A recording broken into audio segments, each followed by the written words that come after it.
नमस्ते मित्रांनो, महाशिवरात्रीच्या सर्वांना खूप खूप शुभेच्छा। आज आपण रताळ्यापासून एक रेसिपी बघणार आहोत। तर रताळ्याची मी साल काढून खिसून पाण्यामध्ये घालून घेतलेली आहे, एक पाण्याने धुतलेली आहे। तर ह्या पाण्यातून आपण व्यवस्थित सर्व पिळून घ्यायचं आहे।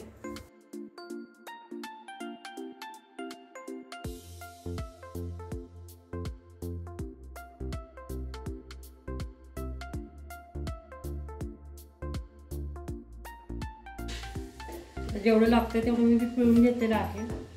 आता मिरची, आलं हे बारीक करून घेऊया कटरमध्ये। जेवढं तुम्ही तिखट खात असाल तेवढं आपण मिरची आणि आलं घ्यायचं आहे।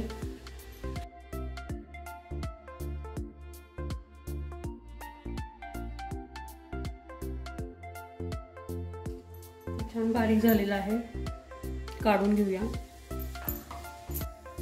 कढईमध्ये मी तेल घालून घेतलेलं आहे, त्यात घालायचे जिरे, हातावर चोळून घालायचे म्हणजे वास छान येतो।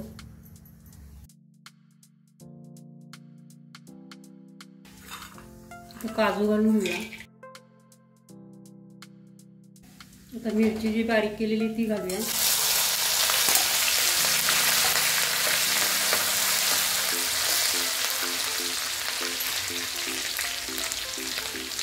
रताळ्याचा खीस घालून घ्यायचा।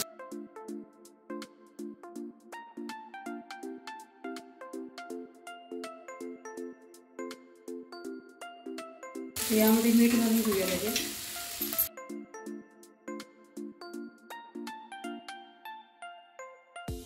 आता मिनिटं झाकून ठेवूया।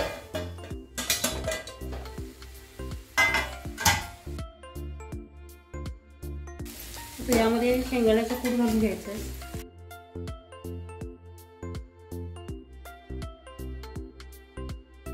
या खिचडीला वेळ लागत नाही, पटकन होते घाई गर्दीत। तर नक्की अशी करून बघा।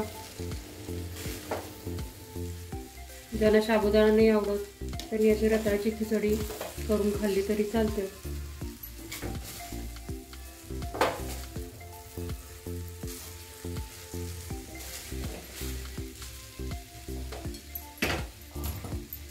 एखादा मिनिट वाफ देऊया।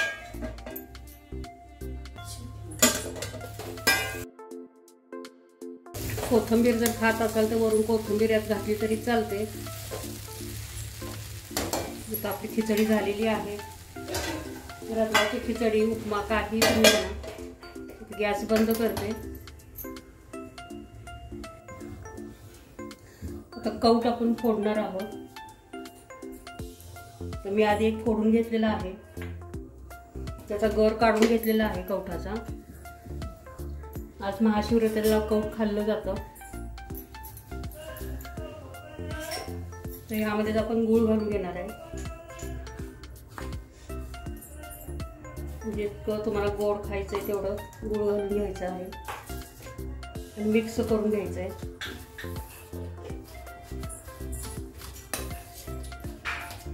तर आज कवठाला महत्त्व आहे।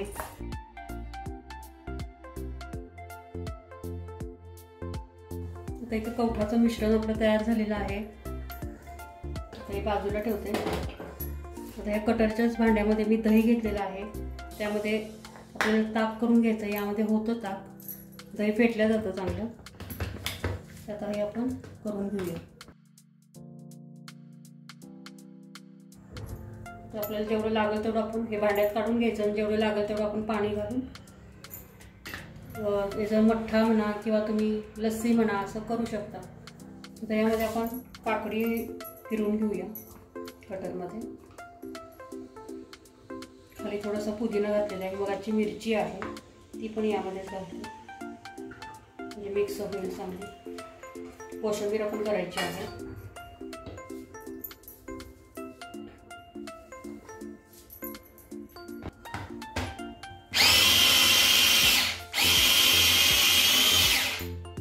काकडी सुद्धा एकदम बारीक होती। पुदिना पण मी घातलेला होता। पुदिना कोथिंबीर सगळं बारीक छान होतं।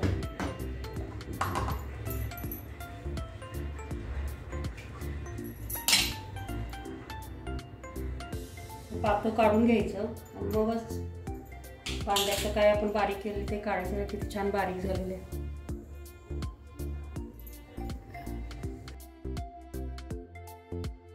ही मोटर आहे ही धुवायची नाही, पुसून व्यवस्थित ठेवून द्यायची. तर यामध्ये मी दही घालून घेतलेलं आहे. शेंगदाण्याचा कूट घालून घ्यायचा आहे.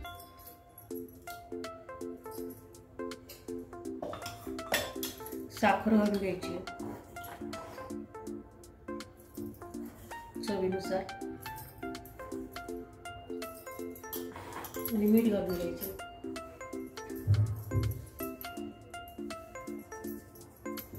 हे मिक्स करूया.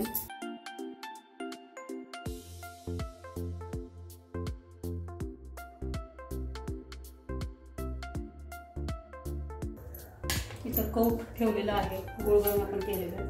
ही कोशिंबीर आहे.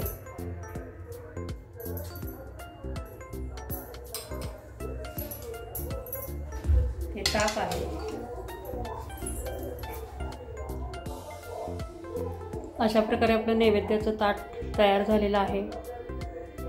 रताळ्याचा खीस कवट केलेला आहे गुळ घालून, दही आहे, कोशिंबीर आहे आणि इकडे ताक आहे. तर माझी रेसिपी तुम्हाला कशी वाटली मला कमेंट करून सांगा. तुम्ही पण आज कौट खाता का हे पण मला सांगा. आणि रताळ्याची खिचडी मी जी बनवलेली आहे ती तुम्ही कोणत्या प्रकारे करता ते पण मला सांगा. नवीन असाल चॅनल तर सबस्क्राईब करा. शेजारी बेल येते ती ऑल बटन प्रेस करायला विसरू नका. माझी रेसिपी बघितल्याबद्दल धन्यवाद.